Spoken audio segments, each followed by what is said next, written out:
Oh, damn you. She's down there cooking up a Cookies. storm. I can smell it, even though I can't smell it. I just know this time of year it's going to be an extra 10 pounds. Like it's just like Obviously. it's her thing that during December she's just going to bake up a Christmas cookie storm. Does she do any of the Hershey Kisses in the middle too? Yes. Oh, Yeah. man. So it's half Hershey's Kisses, So- half Reese's Cup, like the mini Reese's Cups. So, jeez. good stuff. I'll tell you one of the things that I used to, and I haven't had this in years. Have you ever had Divinity? I keep talking about that, like dropping hints, and she doesn't pick them up because my mom used to make Divinity like every other weekend. She would make fudge and Divinity. But Divinity is so hard to make. It is. It is. It's because if the humidity's not perfect, right, like it'll turn out different every time. It'll get super gooey and sticky if it's too humid. Like it's one of those treats that like the conditions have to be right for you to make it. That's right. But yeah, that's like a forgotten candy, I think. Oh, I know. No one makes. I haven't talked to anyone that knows what Divinity is. I grew up on that. I did too. Divinity around this Georgia time. Thing. It must be. It was Divinity and Peanut Brittle around this time. Oh, and Peanut Brittle's another one. There's another one that is sorely lacking. Or if it's done, it's not done right. I mean, I don't know. It's like, I need to get some peanut brittle because I could snack on that all day. So absolutely. Man, all right, getting let's hungry. do it. All right, we go 3, 2, and 1. Well, hello everyone. Welcome back to another episode of Persuasion by the Pint. I'm Jonathan Taylor, along with Sean McCool. Sean, I'm very hungry after our previous, after our little pre-banter before the show. We're talking about Christmas cookies and Divinity and peanut brittle and all that good stuff. It is that time of year for sure. Man, so I love it. I'm curious how many of our listeners have ever heard of Divinity. Like most people have heard of fudge. They've heard of Christmas cookies of all kinds. I know. But you and I were just wondering, like, is Divinity is that like a Georgia thing? Yeah, I think it's probably 80s. A geographic thing, and it's probably an age thing. Yeah, so it's like a 70s, 80s Georgia thing, Southeast. I don't know, because my mom used to try to make it every other weekend. Yeah, but it is so sensitive to humidity and other things. Yeah, that it's hard to make. I remember she was always like cussing about the way it came out. Like it's one of my childhood memories. Yeah. Sometimes it must be. I think I do think it's a Georgia thing because I don't know too many people outside of Georgia. You know, outside of my immediate family, and kind of the friends that I grew up with down in Georgia, but mostly family who knew about Divinity. You know, outside of that, outside of Georgia, you talk to people around here. Nope. So I'm curious. If you're listening, you're watching on YouTube or you're watching on Facebook, leave us a comment and see if is Divinity a thing outside of Georgia? Seriously curious. And is it kind of over and done with? Do we need to bring it? What's the twist we need to bring back to make it popular again? Maybe we need to do something on Pinterest. Since we're going to kind of go in Pinterest direction today. That's right. We'll be talking about Pinterest. Some predictions for the upcoming year by Pinterest predictions. Which amazingly, from reading that, they were pretty accurate on 2021. So we'll get into that. Yeah. As you eat your cookie. Yeah. Dang it. So I'm eating Christmas cookies.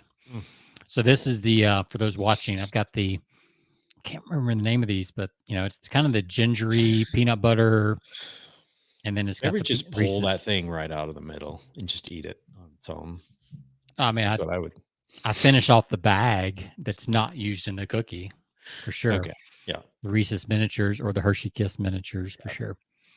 The little every now and then I'll just kind of unwedge that thing and just eat it.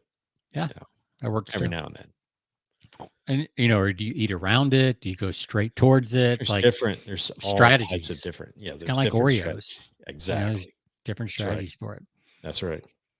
All right. Well, since we're talking about food and beverages, mostly food, but I don't have any. I don't have any food, so I'm gonna have to get into some beverages. Okay. So Right 'tis the away. season for stouts and porters and all things kind of rich and decadent. Yes. We're coming off another show Mm-hmm. where we both had pretty strong high gravity beers, Yes. several glasses. Mm-hmm. So this show should be very interesting for those listening. Should be. Should be. I was debating whether to go heavy on the first, light on the first, And and heavy taper on the off. second. Yeah. Yeah. So, which is normally what I do. In the past, I've gone light on the first and heavy on the second. Oh, okay. But I switched up this one, so we'll see. Wow. So you're going heavier than the first because you had this is lighter. So I'm going Okay. lighter than the first. Okay. Normally I would have gone with this one. I was actually debating to go with this one on our first episode. Okay. But I decided to switch it up since we had a guest, and I figured, you know what, if all else fails, you'll be taking care of some of the questions. So yeah, it was my guess. So like you felt you were safe. That's right. You just sit back and watch the episode. 14%. I'll just sit back and watch. Yeah. As we go through some deadly sins. Yeah. One of which was drinking that on the first episode. All right. Gluttony. That's right. That's right. All right. Okay. So what do we have? All right. Well, I guess I'll go first because this is I'm going to share my screen here. Share screen for those. Now, this is a big deal if you're sharing your screen. All right. So this is one of my kind of go-to, and I love sharing this brand because pretty much anybody in the country can get these. Whereas a lot of times what I share is kind of Texas-based and it's local, so our listeners can't really participate. Right. But this is Brooklyn Brewery, which is, it's out of New York and they're nationwide. They're in like Total Wine. They're in a lot of places. But this was a new one I had not seen from Brooklyn Brewery. And it's called Brooklyn Black Ops. And based on our last episode with Greg Johnson and the 7 Deadly Sins of Story-Based Marketing. Right. He was having whiskey. You were having a bourbon-based the whatever that was. Goose Creek. Yep. Yeah, Goose Creek, bourbon barrel, whatever. That's a lot of words. So this is a stout aged in 4 Roses small batch bourbon barrels. So kind of along the same lines. It's called Brooklyn Black Ops. This is a limited release. It says, the rumors are true. Brooklyn Black Ops is real and it is delicious. This vintage of Black Ops was aged in 4 Roses small batch bourbon barrels to call forth big chocolate and coffee notes and a rich, mellow underpinning of vanilla-like oak. It's a legend in the glass. Ooh. Gotta like that. I love that. That's what's so great about this time of year is all these limited, the limited the spring stuff. And summer, you rarely see the limited editions. You see a lot of limited editions around this time of year. Have you had the 4 Roses bourbon? Good stuff. It is. Good stuff. Good. I'll have to try that. So it's definitely got it. The 4 Roses, like it really lends to its name. It does have a little bit of a flowery thing to it, but in a good way. Yeah. So I'm excited to try this. I have not tried it yet. And this is a small batch edition. I have pre-poured it per our last episode to try to let it breathe for a couple minutes before I try it. Yeah. So before I indulge, what do you have on your side? All right. So today I have so I'm stepping down a little. Last one, as we mentioned, I had a Goose Creek 14% ABV bourbon barrel. This one, I have a Bell's Christmas Ale. But like yourself, I think last week you had a Scotch Ale. This week I'm having a Scotch Ale. So nice. Yeah. Oh, a Christmas Scotch Ale too. It's Christmas Scotch Ale. So this is a traditional Scotch Ale. It's rich and malty with notes of caramel and a warm finish, certain to make any occasion festive or at least a bit more bearable. Enjoy with company and friends and family. It is 7.5% ABV. It's a little higher than I thought, so should be interesting. I love these. I'm like you around this time. I love the my second outside of the, the porters and the stouts, I really love the ales and some of these, the seasonal Scotch ales. Some of these seasonal ales are really good. So we shall see on this one. I don't know if I said, but this was 12.4. So I'm 12.4. staying at 12 across 2 episodes. There you go. But this is a taller can. Okay. So who knows? Hold that up one more time. Let's see it. Let's see it one more time. Okay, good. Brooklyn Black Ops. So I told my wife I was going to be eating one of her cookies on the show. She's like, I was like, it's tough to eat on the show because you don't want to crunch in people's mouths. She's like, well, what about that whole like ASMR thing? And I was like, good point. So I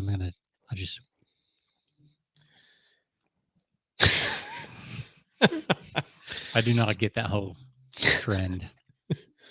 I miss the days of us being in the same town where you could bring some of these goodies over. I know, right? We could partake together. Now with shipping costs, I got to spend like $35 to send you some cookies. That's right. It's insane. But I will do that. Inflation. You have to send me your new address, though. That's right. Right. All right. So today we're going to be doing like a flight of persuasion. We'll take these in just a second, but just to tease the episode, since we're 11 minutes in, we probably should have done that before. We will be talking about Pinterest trends, but we've got a few other things. How to get on podcasts. I've got a copywriting method from our friends over at Copy Legend. I'm pretty sure that's where we got it from. So, and then you've got a couple. I think you might have something to contribute. How to get people's attention. How to get people that continue to shut the door in your face. How to get their attention with a physical device. Little physical comedy. That's right. Like it. That's right.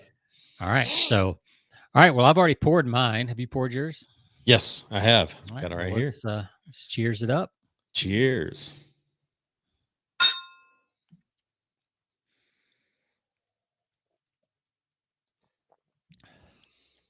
Oh my, that is different. Different. That is different in like a good way. Like it's. The cookie may have influenced it, I have to say. Gotta wash that palate, man. And cleanse your palate. Wow. Okay. This is interesting. Uh-oh. You got to try this. You got to try this. All right, hand it over. This is... So, man, So this is a stout aged in four roses, small batch bourbon barrel. This is the most bourbon tasting stout I've ever had. Like you can actually taste. I've never tasted anything like this. Oh, wow. Okay. This is, and it's like good. It's like good. Like but it's totally different than any of the bourbon barrel stouts. And it wasn't nearly like the cost of some of the bourbon barrel stouts either. I mean, this was... All right. Hold up the can again. I'm writing this down. Yeah. So this is the Brooklyn Black Ops. You may have to request a special order at the establishment or have to go into Total Wine. I got it at HEB, so I don't know. I bet it's at Total Wine. Probably at Total Wine. Yeah. But this is the most unique tasting stout I've ever tasted. Okay, well, and not in a bad way. No, I mean that's saying a lot considering how many we've tried. Okay, so I got to hear. So it's got a little bit of like sour to it, but not in a bad way. Just enough to kind of be different and unique. Man, I'm trying to decide: is this worthy of the number? Man, ooh, that is a sacred. So that's a sacred number. I know. It's like not everybody gets that. So far, we've had about out of 230 something episodes. I think we've had maybe 4. Yeah, 5. We had a streak there for a while. Yeah, we did. I don't know if we were getting lazy or what. Probably. I tell you, I'm gonna have to give this. I'm gonna have to do it, man. I'm gonna have to give this a 5. I'm gonna have to give it a 5 for the uniqueness and it's good. It's really good and it's really unique, and it's just like, yeah, got to do it. That's awesome. Yeah. Another 5. I'm gonna have to go get some more of these. Well, I've written it down. I'm checking out Total Wine for sure. Yeah. Yeah, that's good. It actually almost has, which is weird because it's it's in bourbon barrels, but almost has like a red wine taste to it. That's what it kind of tastes like. I'll be curious Definitely what you adding think. that to the list. Yeah. Yeah, I'll be curious what you think. We're huge fans of the bourbon barrel wines. I mean, that's Rachel's one of her favorites. That's her go-to. So she might even like this as a beer. I don't know. Yeah. All right. Well, what you got on your side? All right. So I'm going to give this is, it's good, but it doesn't just wow me. So I'm going to give it I'm going to give it a 4-1. Okay. 4-1. It's good. It's delicious, but there's nothing special about it that I can just, say this is amazing. I mean, yeah. But 4-1 solid. Yes. I love, I love Scotch ales. So this is one that you could, this is a 6-pack. This is one that you could get and, just really enjoy over the holidays with a group of people. Yeah. The Scotch ales are dangerous because they're drinkable, but they're still pretty strong. Yeah. It's like you can't just pound Russian Imperial stouts. No. But you can a Scotch ale. Yeah. Yeah. This is at 7.5. If you knock back 2 or 3 of these, you'll start to feel it. Yeah. But I, as just a drinking, just a drinking ale with friends and family over the holidays, I think it's a good one. Again, that is Bale's Christmas ale, and it's a limited release, so I would encourage people to check it out. Agreed. For sure. Along with the Brooklyn Black Ops. The Black Ops, which I'm going to be picking up this coming week. Yeah. For sure. And I'm sure one of the stores around you has it if, like I said, local establishment. Oh, I'll look for it. Trust me. Because that's a pretty, I know, what is it? Fresh Market there in Farragut. Yep. They carry Brooklyn, so they might have it too. If you don't find it at Total Wine. Okay. That's the first place I ever tasted Brooklyn. Okay. Brooklyn Brewery is a solid brewery. Like just across the board, everything I've had from them has been high quality. So pretty good for some Yankees. Way to go, Brooklyn. Way to go, Brooklyn. You have good job. You have gained many accolades on Persuasion by the Pint. So. Absolutely. All right, well, let's get into our flight of persuasion. We've got a couple different things to cover. What do we want to start with today, Jonathan? Why don't we start with podcast pitches? We can do Pinterest. All right, let's do Pinterest. Yeah, Pinterest. So you sent me a link on predictions for the upcoming year, which I found interesting. I didn't know Pinterest even did this. Yeah. But they were amazingly accurate on 2021. Yes. So what do they have to say about 2022? Well, let me share my screen so I can kind of just read along. But get our little inception going and change the tab. All right. So Pinterest, somebody else actually posted this in a group I'm in, and says, before you see it everywhere, see it here. So this is actually from Pinterest Business, so business.pinterest.com. And it says, people use Pinterest to plan for the future, which I never really thought of it like that. But they do, right? I didn't know they used it for that, but that's good to know. Yeah, but you create boards. So if you're designing a house or you're wanting to do things, you kind of furniture, remodeling, all that like stuff, whatever you want. Like you kind of, this is what you're planning on doing. That's what Pinterest boards are really for. Is you're planning on creating something, and these are your inspiration pieces. So it does make sense. I just never really thought of it like that. Right. And it says that means we know what's next. We know what people are planning. And in fact, 8 out of 10 of our predictions for 2021 came true. And so this isn't another year-end report, which we'll probably do some of here on the show, but this is a not yet trending report. I love, like, just just that alone is a whole marketing lesson in itself. The way they positioned sure. their report, as this is not a year-end report. This is what's coming report, right? It's like, and we've got data, we've got all this other stuff. I thought that was a really good marketing lesson in and of itself. Right. So they have all these different, and I got to be honest, I don't even know what some of this stuff means. So like, I don't know what dopamine dressing is. I have no idea. Salad dressing? Is that? It might be like a salad dressing that makes you feel really ranch, good. But maybe I should request. I'm a blue cheese guy myself, but I can respect the ranch. It goes with a lot of things, so I do like blue cheese.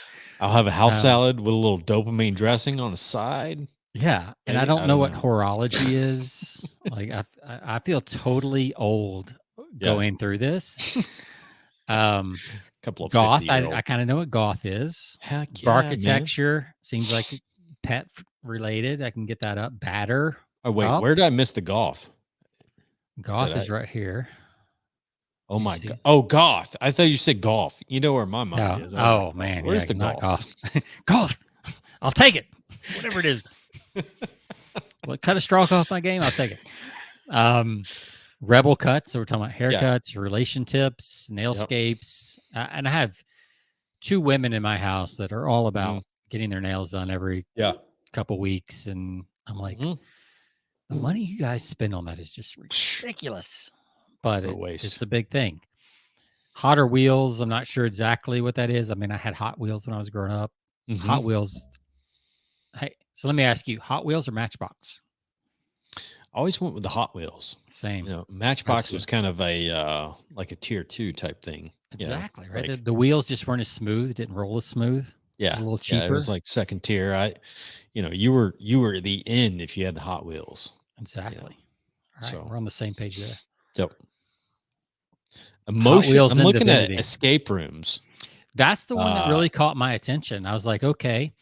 So we've had these man caves, we've had all these other kind of terms, but I thought emotional escape rooms, while sounding a little snowflakey, it still caught my attention, because I kind of like, do my especially morning routine. Especially with the little strobe, the little strobe. I was like, okay, let's check it out. So, blast from the past. You're talking a little, little Saturday Night Fever going. Yeah, I mean, I'm surprised mindful menstruation didn't catch your attention. As a category. No, that would not. That was not you. Check yourself alt bashes. So these are like, I guess, bashes that are not your typical bashes, like weddings and other things. And then we've got cup of time. So this is like tea, I guess. Maybe they're trying to bring back tea. I didn't go through all these, but we're going to go through a few. Hellenistic revival. I just see like this Caesar bust, so I don't know what's going on there. So real quick, just for our listeners, basically what they have done is categorize all topics related to, I guess they're segmenting what people are, creating picture groups around. Boards, I think they're called. Yeah, picture boards. Yeah, there we go. Yeah. So they're creating all these boards. So classrooms, luxury, eating, higher frequencies, resorts, don't quit your yay job. What does that mean? They're being kind of punny on some of these, and puns are tough because they can go the wrong way pretty quick. But the one I dove into, just as an example, I wanted to kind of check out was the emotional escape room. That kind of caught my attention. Yes. Makes me feel a little bit like little Bee Gees, little Saturday Night Fever, some crystals going on, a journal, So here's what's interesting. If you go to business.pinterest.com/predicts, or not quite, but look up Pinterest predictions 2022 on Google and you'll find it. Here's what I thought was cool in the way you could use this as a marketer. So they kind of know what people are saving and therefore what could be trending in 2022. And right now, the things that are trending are rage rooms. So my 21-year-old daughter just went to her first rage room a couple weeks ago. Okay. Interesting enough, she went. That's not an angry room. That's a. That's a place where have you ever been to a rage? I haven't, but I have not. I know about, but literally you go in and they give you Like a sledgehammer and you start smashing stuff. Gotcha. Cool. You know, so if you don't have a house to demo, if you're not a house flipper, this is the next best thing. Okay. All the HGTV shows start out with demo. Rage Room is just like a paid version of a demo. Absolutely. Right? That'd be a good market. Like contractors that are flipping houses could charge people to come do the demo for them. That's how you combine the two. Yep. Good. Music themed rooms. I think this was a thing back in the 60s, 70s where people had like listening rooms, but music themed rooms are coming back. A crystal room where people can kind of go and unite with the universe and that kind of thing. Tiny libraries or reading nooks, and then home massages. Home massage. Ooh, I love that. Yeah, right. 190%. Rachel just ordered one of these home massage, one of these do-it-yourself. I call it a jackhammer, but I tell you, that thing is amazing. Like the Theragun type thing. Oh yeah, like the Theragun. Yep. Theragun is like it's kind of an off version of the Theragun that she got. Theragun's like Kleenex. It's like the name brand. Yep. But yeah, we have one too. Yeah, it's amazing. Like it really. I love it. It's like foam rolling, but like much easier. It's amazing. That thing will you jackhammer your spine, you'll be good to go. Absolutely. So you go through here and it kind of tells you what's going on. But then this is the section that really caught my attention. And this is like how to bring this trend to life. Okay. And they say, okay, if you're a home brand, how do you take this idea of emotional escape rooms and use it for marketing and doing your stuff? And it says use collection ads to show people how to create restorative spaces in their home, complete with cozy furniture, crystal-inspired accents, and makeshift massage beds. If you're a well-being brand, make sure they're there when you search for self-care. Inspire them to create their own at-home sanctuary, oil diffusers, massage tables, candles, all these kind of things. If you're tech, maybe you sell them lighting, sound, all those things that are there to help create the mood. And even if you're an information brand, you could probably tap into some of these things like best ways to meditate and all those kind of things. Sure. So you can go through this. And I think it's really interesting because, we always talk about how do you, did it stick? Stick. All right. What are you seeing on your screen? Because I'm just seeing the same seeing window. The Matrix. I don't know what to do. Like, let me remove. There we go. There you go. So I think you can use this to lost my train of thought there. Hey, can we take a time out? No. I think I know where you're going. Yes. You can use it to kind of create your own I don't know. I mean, from my perspective, you could create a lot of content around a lot of these topics. Depending on what your niche is. If I were somebody in the home decorating, like I know Rachel's in the like interior decorating, that's like actually good information for her. I mean, she could hone in on that and say, that's a huge topic of people that want their kind of their own space off to the side for, their escape room. And, escape room is different for everybody. So what's your escape room? For some people it's music. For nerds like us, it's like a reading room where we can just kind of isolate ourselves and read a lot of old copywriting books or history books or whatever, who knows. Exactly. But all right, I gotta take a time out, Jonathan. I'll be right back. Oh yeah, go ahead. You know why? I will take it from here. All right.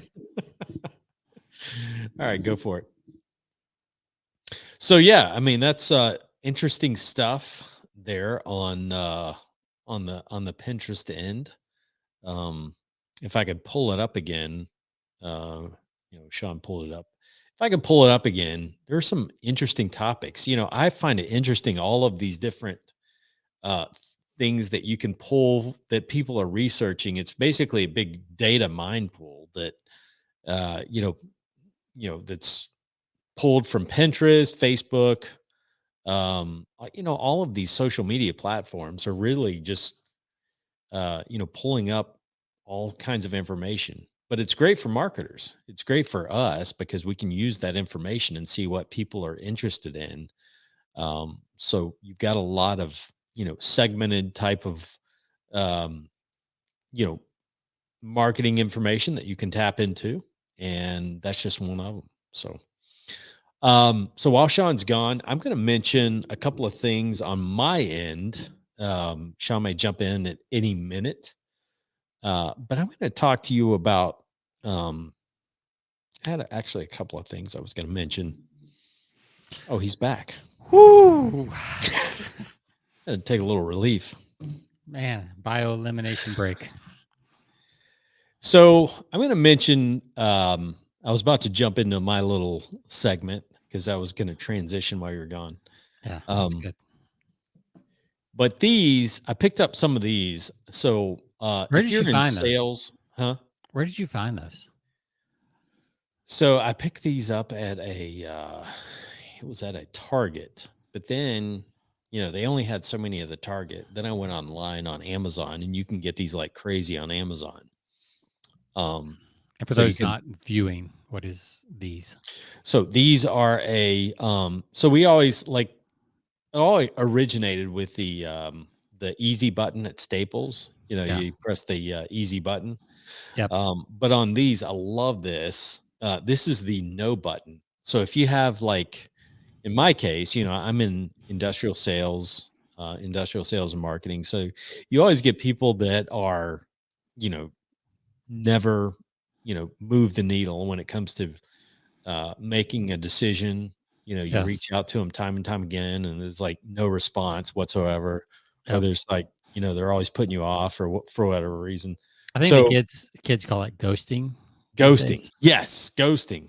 They have ghosted me. Yes. So my answer to ghosting is I have a direct response package that goes out to these ghosters, and it's a no button. It says, just say no. So I don't know if you can hear this, but it says, you can pick these up on I would say the easiest way is to pick these up on Amazon. Don't go looking for these. Just do a quick search on no button. What's cool is if you get on Amazon.com, you can find a no button. You can find all sorts of little clever sayings with these little buttons, depending on what you want to do. But my strategy is always send out a no button because people who don't respond to me obviously are telling me no for a reason. So I like to send them a no button. And this is what it says. No.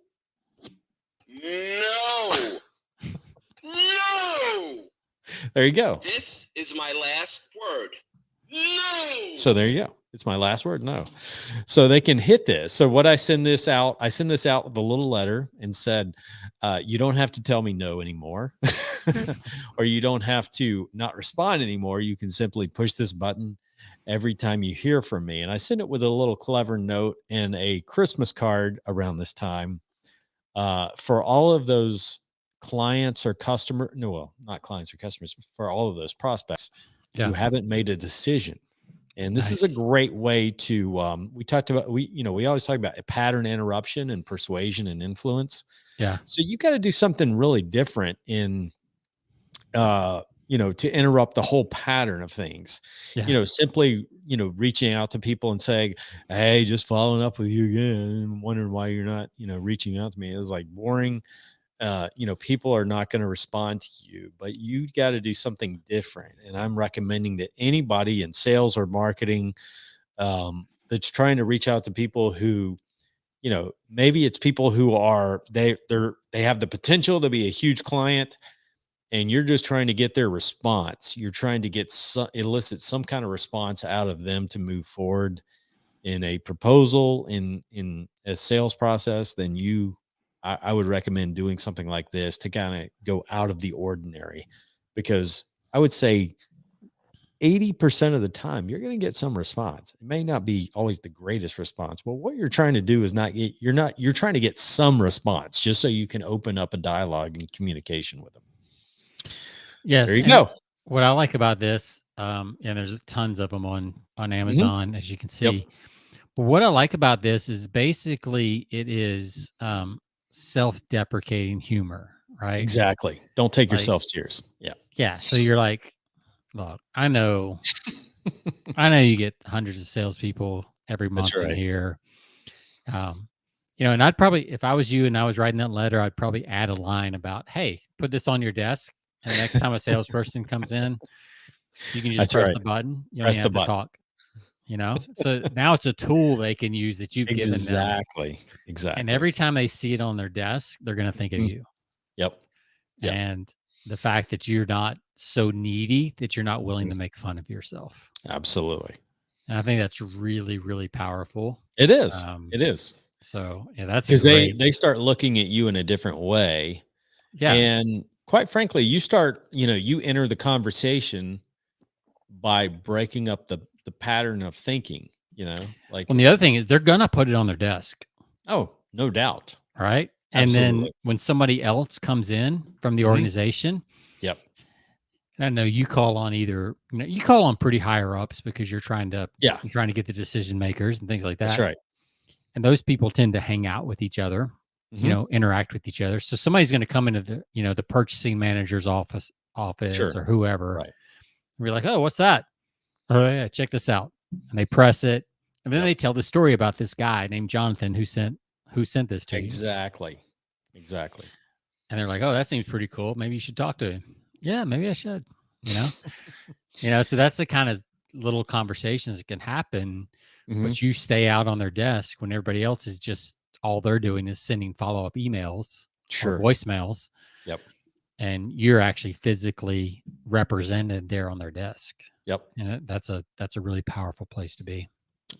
No doubt.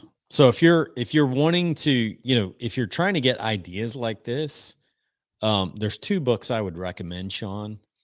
And one is somewhat newer. The first one I would recommend is The Ultimate Sales Machine, by I'm trying to think of the guys.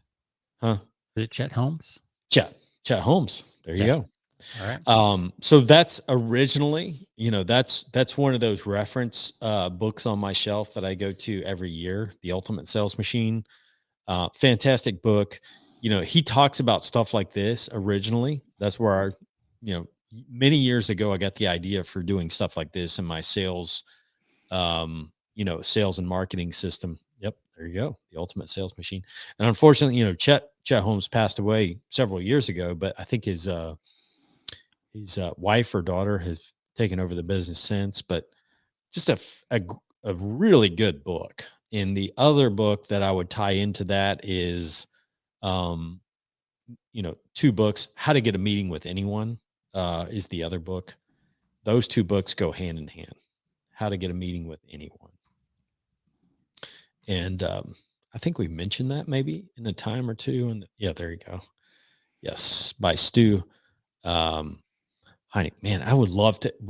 I'm going to try to reach out to him, see if we can have him on the show, because he does a lot of he's kind of an artist. I think he's a cartoonist for the New Yorker, but he uses a lot of instead of like these easy buttons, he sends a lot of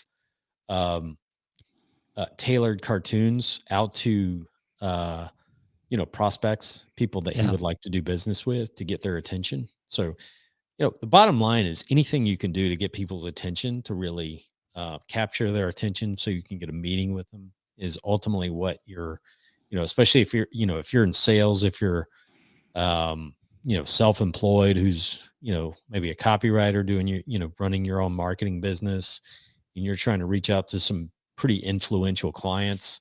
Yep. This is the way to do it. So is it Chet Holmes that had the Dream 100 list? Was that Chet Holmes? Yeah, absolutely. He did. Russell Brunson's kind of picked that up, and yep.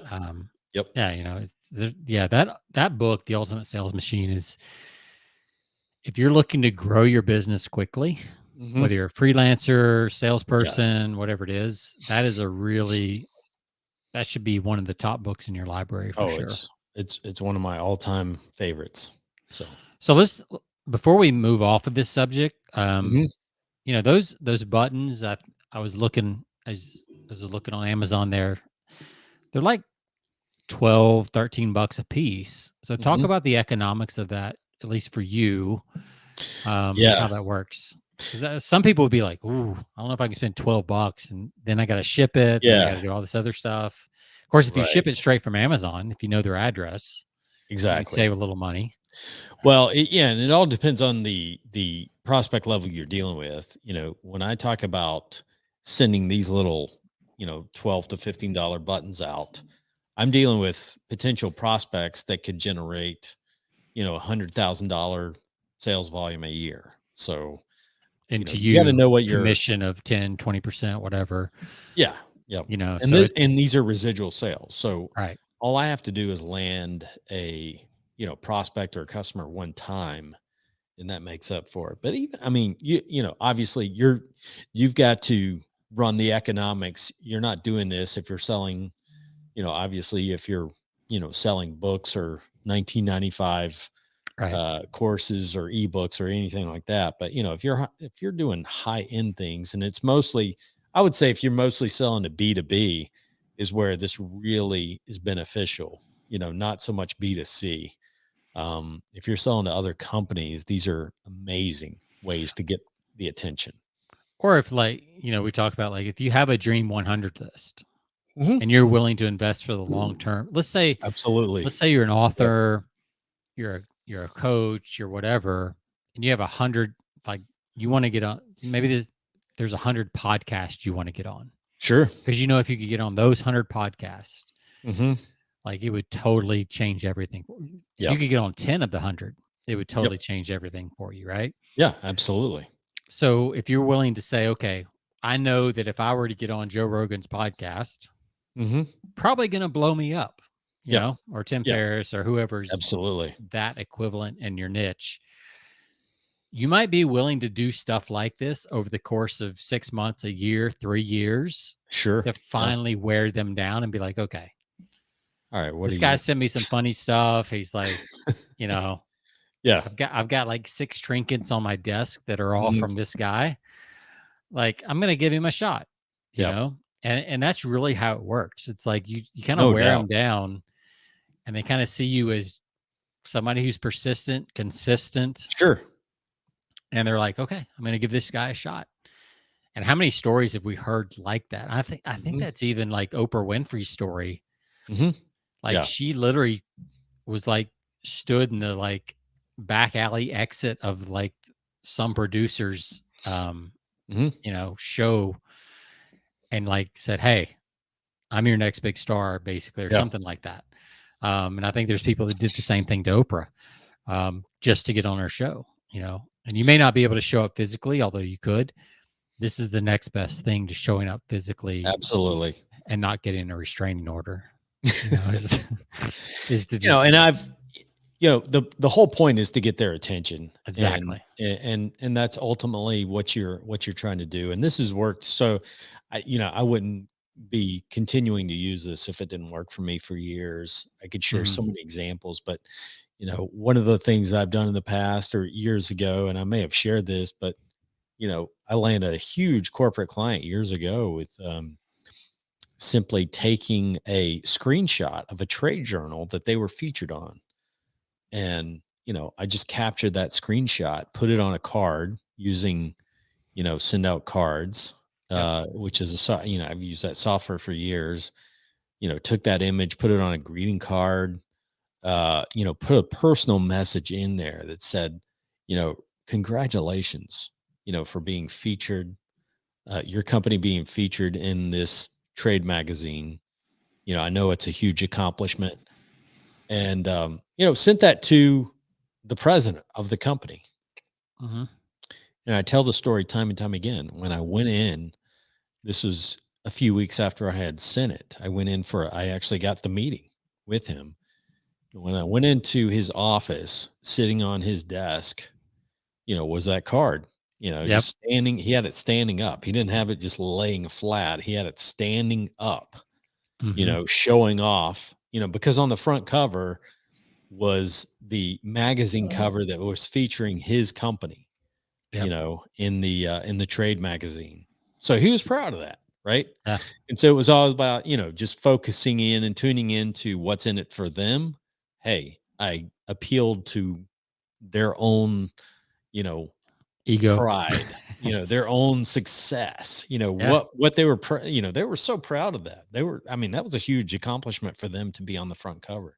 And it shows you're paying attention. It Absolutely. shows you're doing your research. It shows there's a lot of nuance there. Yep. But like, oh, this guy's following me. He's doing some research. He took the time to put something in the mail.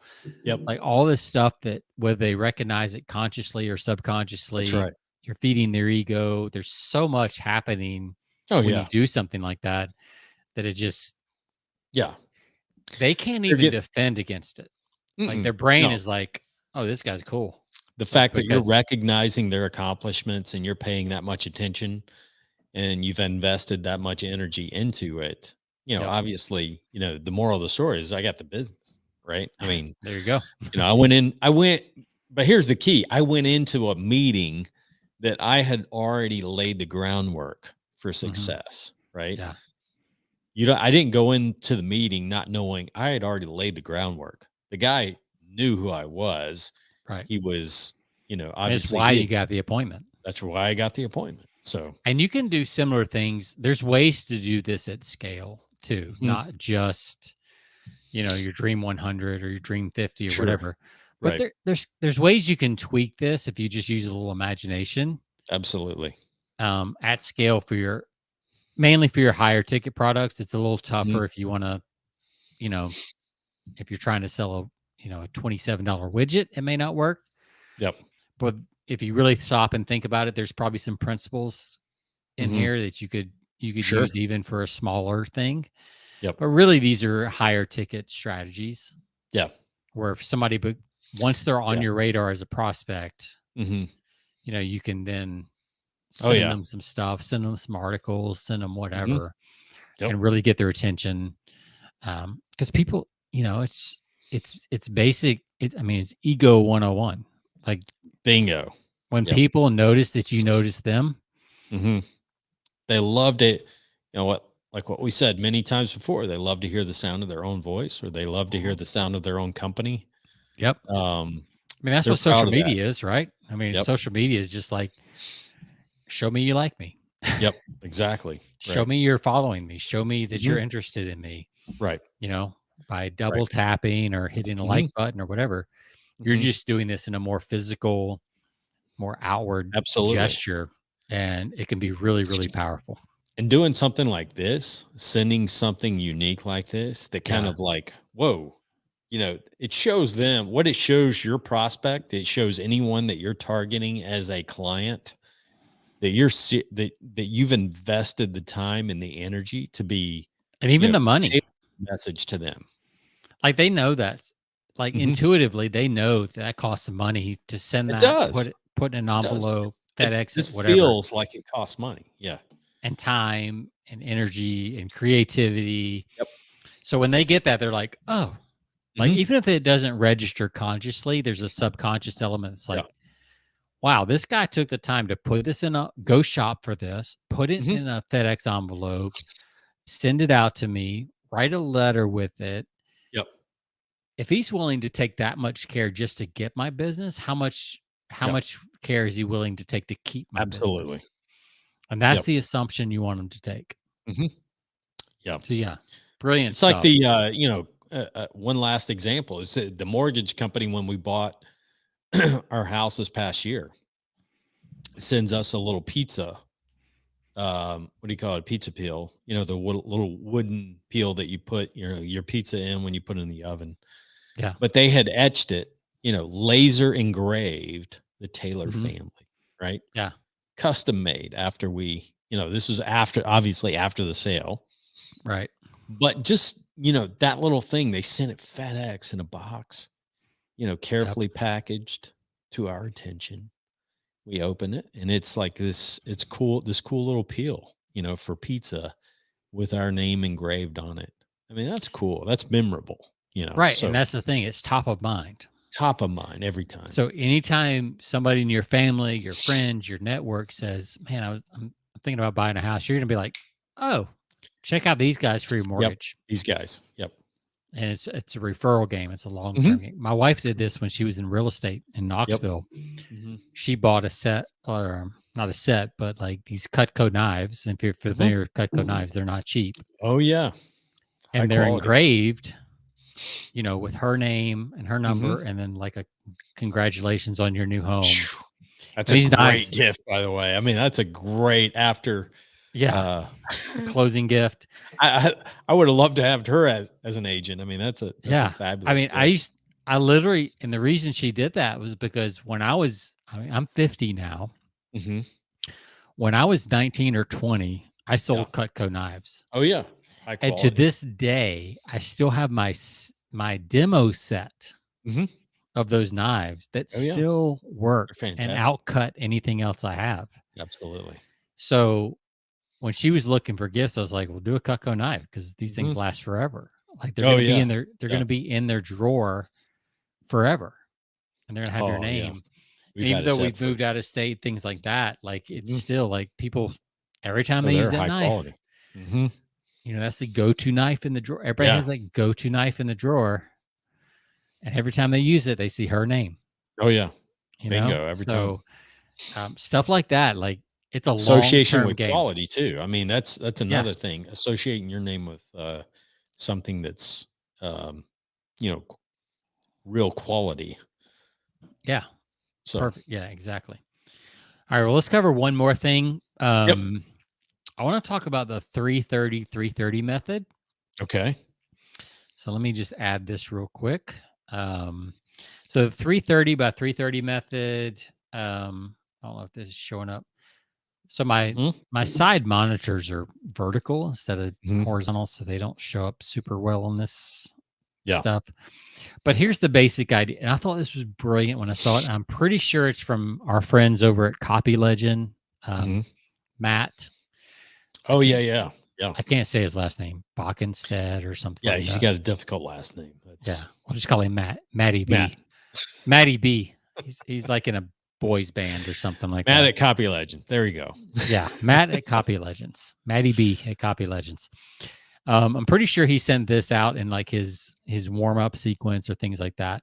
But I thought it was really good because you've heard of, if you've been following the show, you've heard of PAS, problem, agitate, solution. You've heard of AIDA, which I can't even remember what that is right now. Attention, interest, desire, action.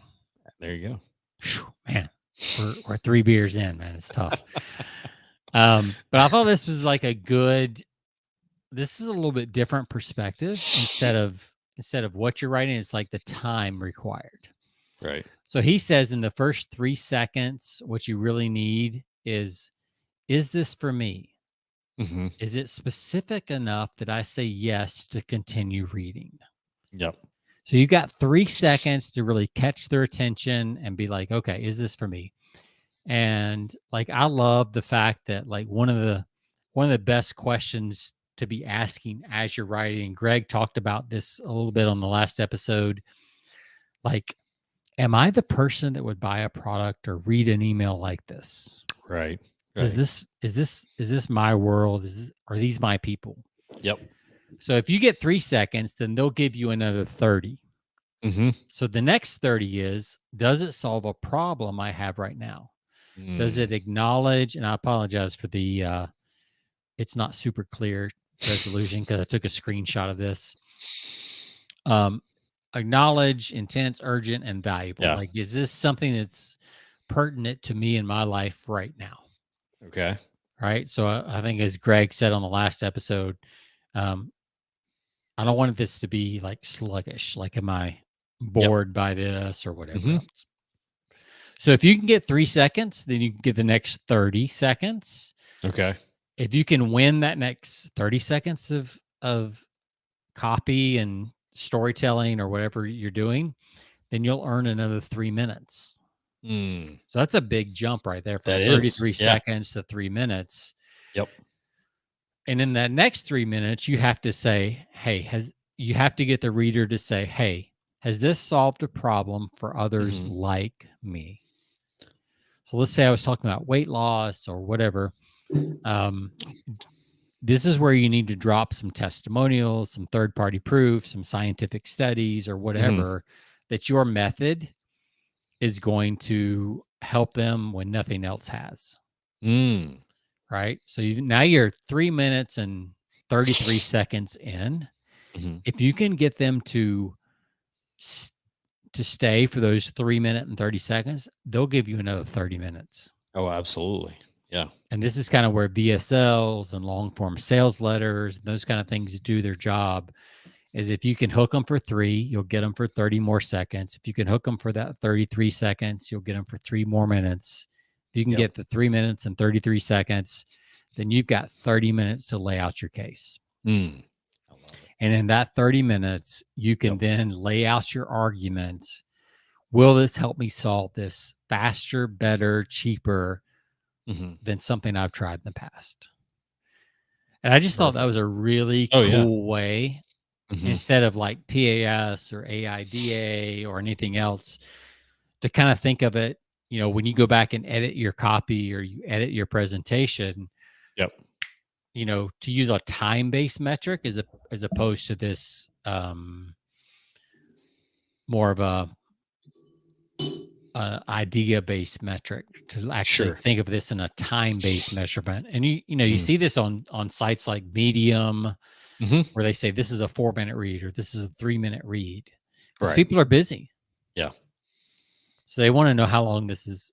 Now, you're not going to tell them how long this takes, but if you can capture their attention for 3 seconds, then you earn 30. If you can capture for 33 seconds, then you can capture 3 minutes. If you can capture for 3:33, then you can capture 30. So I think that's a really good metric to use. And the way you can use this, and I've done this when I write copy for clients, is I will hand my copy to a friend, a colleague, my wife, my daughter, whoever. I'll hand them a printed copy of the copy, and I'll say, go ahead and read this, and I'll watch them read it, and I'll see where you can see physically kind of where they check out. Yeah, that's good. And now they're kind of like reading, like, okay, Sean asked me to read this, I'm going to read it. But you can kind of see the energy shift where they lose attention. You're like, oh, right. And you can follow along with your own printed out copy and be like, okay, this is where they checked out. And you can go forward there, and you can kind of, that's a great idea. Beef it up at that point. Put a statistic in, put a case study in, put a story in, or something like that to kind of help them move along. So that's the 3, but that's the 330 method. And again, I'm pretty sure the credit goes to Matt over at copylegends.com, which I think we both bought lots of stuff from. Love his swipe files. Good stuff. We featured some of his swipe files. Is that what they're called? Swipe files? Swipe files. Swipe. Yes. Swipe and swipe. Yeah, swipe files. It's worth just getting on his email list, because he sends out some great, even if you haven't bought from him, he sends out some really good stuff. He does on a regular basis. So, and the way he we'll have to try to get him on the show, but the way even after through the emails, the landing pages he sends you to, he kind of requires you to keep clicking through so that he can measure how deep you're going into any given response before the offer is actually made. Right. Like, you have to click through a couple pages to get to the actual offer, which is really smart, because you can tell how far people are getting in the process. Sure. So yeah, maybe we'll see. I know he just had a huge Black Friday push with a bunch of other people. So we'll have to reach out to him. Yeah, see if he can give some insights on that kind of stuff. Yep. So yeah, so that's all I've got. So next week, just to kind of, I guess, kind of preview next week. I don't even know where this is going. Oh yeah, that's what we talked about. So so based on talking to our buddy David Dutton this week, he was going through this book. He's like, man, this is really good. So it's $100 million or 100M, which I assume is 100 million, right? Yeah. 100 million offers, how to make offers so good people feel stupid saying no. So we're going to go through some of this next week on what is Alex Harmozy, who lives in your neck of the woods, right? He does. He lives in the next town over. Yep. He lives in the next most expensive town over, actually. So, yeah. So we go shopping. We go to his town. Sure. Bee Cave, Texas, I think is where he's at, and we're here in Lakeway, Texas. But the guy I used to work for, Ryan Moran, capitalism.com, he and Alex are buddies. I've never met Alex. Yep. And I doubt we'll be able to get him on the show because he's making $100 million a year, and he doesn't. Oh, he may come on. You never know. You never know.